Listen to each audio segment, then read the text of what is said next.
in this video, we're going to talk about how to deal with inbound leads who only filled out a form. So when we move away from the model of dealing with leads who only booked a call and only dealing with leads who've already watched some sales-based video, we move to the updated model, which is trending towards what consumers are currently doing, which is filling out a form.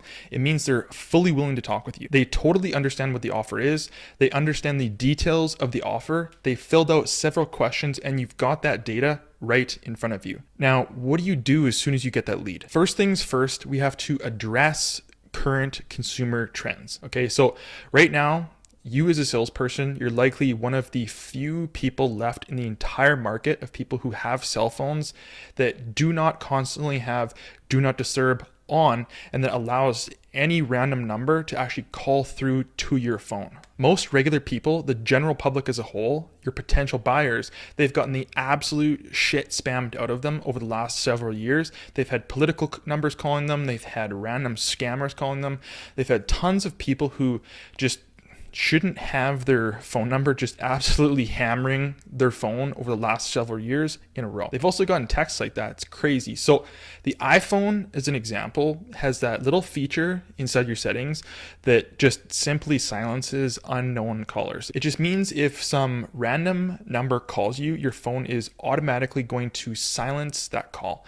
It's not even going to ring through. The other instance is people like me right now, as an example. If I filled out a form for your offer, I'm in the middle of filming right now. My phone's on Do Not Disturb. If you called my phone, there's probably 6 or 7 other people that have tried to call my phone that I don't have saved in my contact list. By the way, there's not a chance that after this very session here, I'm going to actually pick up my phone and go through all my missed calls and call every single random number that's called me. Nobody does that. So that doesn't mean we want to give up on calling people. That just means we want to make sure that we're texting them. So as soon as an inbound lead comes in where I've got someone who actually filled out a form and expressed some form of interest in working with the business, I'm immediately going to contact that person. Yeah, I'm going to shoot him a call 100%. But here's a little trick. On the iPhone, as an example, if I first send the person a message that says, "Hey, it's Curtis,"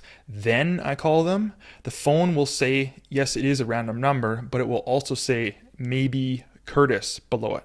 That's a little trick to potentially get people to answer just by shooting them a text first. In addition to that, if someone does not answer the phone, or once again, especially if it rings through to voicemail on the first time, I'm immediately going to call back, because if I have Do Not Disturb turned on, if someone actually calls me once, it'll just go straight to voicemail.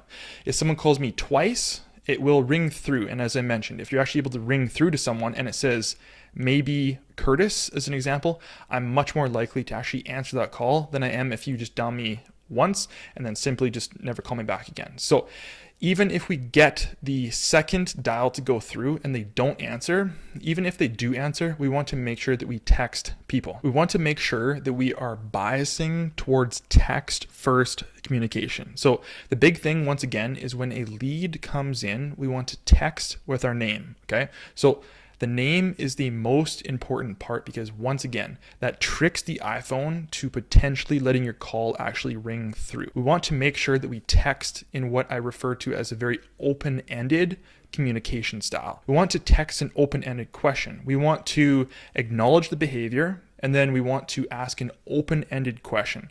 Let me give you an example. So it'll say something just like this. "Hey Curtis, just saw you filled out a form of ours online. Would love to chat with you if you are open in the next 5 minutes. If not, I have some time later today that works. Let me know if that works, or shoot me over whatever questions you may have." In that example, I've given them a few options. I want to tell you something very important. It's so important that you understand this. The ratio of reducing my no's. So as an example, if I just say, "Hey, do you have 5 minutes?" That's a 50-50. What do I mean? Do you want to talk now? That's a 50-50, yes or no. That means I have a 50% chance of no happening. Versus, remember what I just said. "Hey, it's Curtis. Saw you filled a form of ours out online. Would love to chat with you if you're open in the next 5 minutes. If not, I have some time later today. Let me know if that works, or shoot me over any questions that you have." 3 options there. So you see what I did? I reduced my no to a 25% chance. I actually increased my yes to a 75% chance. You see that? So I want to reduce my no's as low as I can. In comparison to, I have a 50% chance of no with just, hey, what time? Hey, I got time in the next 5 minutes if you can talk to me, or later today. You can also shoot me over any questions you have via text.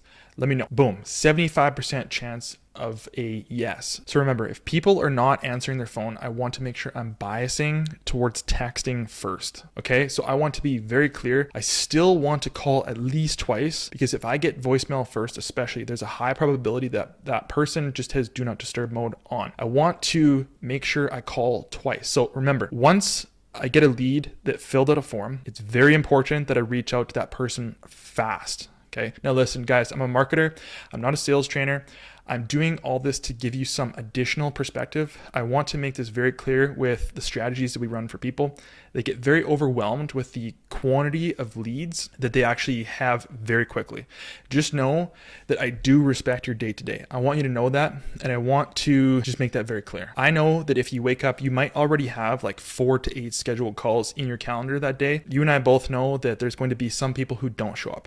In that free time, when a new lead comes in, as a business owner myself, hopefully you and the people on your sales team will expect you to use that time to reach out to people as fast as you can. Okay, so if you're working in a small team, maybe you're one of the only people that's actually currently taking all the inbound leads. Okay, look, we all get it. You're going to get a little overwhelmed, and there's going to be people who don't get communicated to right away. But I always want you to remember this. There's so many statistics out there that validate the fact that when you text people quickly or when you call them quickly, typically within 5 minutes is a statistic. If you text or call quickly, there is a 50% chance that it goes up by a full 50% probability that they will close, or they'll at least be willing to communicate with you. And no, that's not a made up statistic. That's validated by a shitload of data. So to be extremely clear, I just want to reiterate, I totally understand if you're not capable of reaching out to somebody as fast within 5 minutes, for example, but you want to make sure that anytime you have the availability to do so, that you do it, because there's a much higher chance that these people will actually communicate with you when you do so. So once again, when a lead comes in, simply put, I want to call the lead at least twice.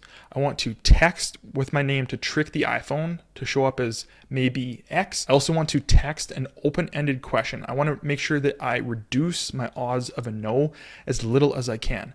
I don't want to overwhelm these people. I want to make sure I say, hey, I got 5 minutes now. If you're open in the next 5 minutes, or I got time later today. If you can't make it right now, you can also shoot me over any questions. Boom, reduce my odds of a no to 25%. That's what you focus on as soon as the lead comes in. Let's move on to the next video and see what we should do next.